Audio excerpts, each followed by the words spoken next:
New Pixel 6 leak reveals specs months ahead of launch. The Pixel 6 Pro may include a dedicated telephoto lens and the biggest battery we've seen in a Pixel yet. I miss the Pixel a little bit myself. Something about the Pixel. Yeah, we have specs here. Remember yesterday we were... wow. Okay, let's do this first. They gave specs away? Well, these are rumored. Oh, okay. Come on, Mo. Get with it over here. Get with the times.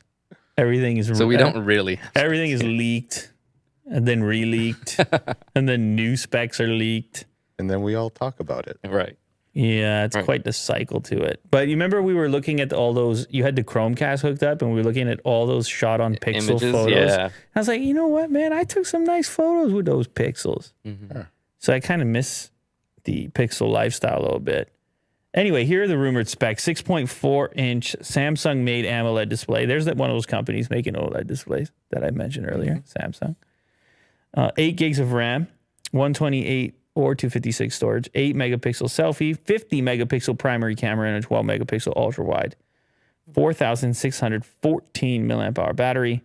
And then the Pro model goes up to 6.71 inches with an LG-made POLED screen. P stands for what? Plastic? I think so.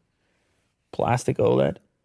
Doesn't sound as confidence-inspiring, but presumably they're... I think I recall in the LG phones in the past. 12 gigs of RAM, 128, 256, or 512. They meant to write storage there. They wrote RAM again. Gizmodo, get on it. 12 megapixel selfie, 50 megapixel primary, 48 megapixel telephoto. So a triple camera setup on the rear and a 5,000 milliamp hour battery. Yeah, those are pretty big batteries, no doubt. And that's what people want in this day and age. They want batteries. They want cameras. That's what people want. What do you think the price will be? It's a good question because they are still supposed to maintain this A-series product for the budget-minded. Bigger screen for the A as well.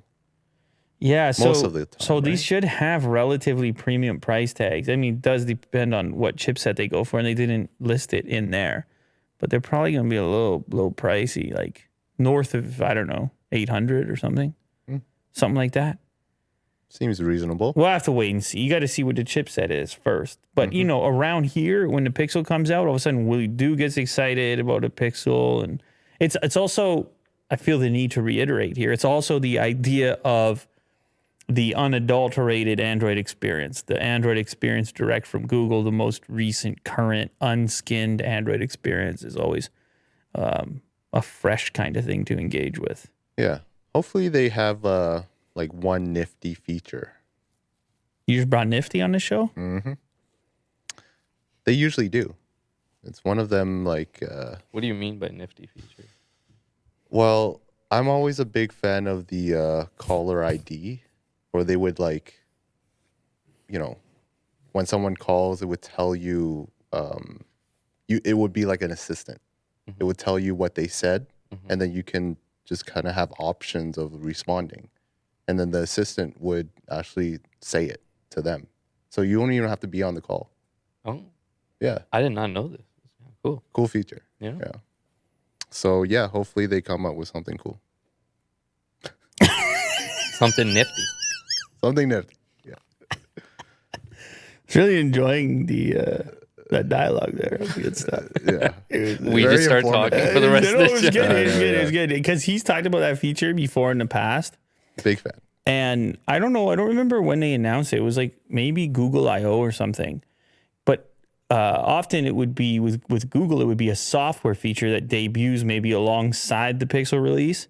Not necessarily exclusive to it, but to that version of software. Right, yeah. So that's kind of like, I remember loading the Pixel camera app onto non-Google hardware and seeing massive improvements in the photo, just because the software work that they do inside of certain applications is superior in my estimation, my experience, to whatever stock app. Like I used to put the Pixel camera app onto OnePlus devices, and I'd be like, my God, this was when things were new, like portrait mode and night mode and things like that were new. And it was just the the way that the image processing worked was so far ahead.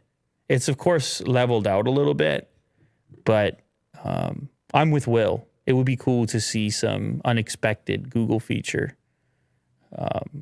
But he's going to try to sell the call answering thing to everybody. He loves that. Yeah, that's great. Like set the appointment or it's lovely. Yeah.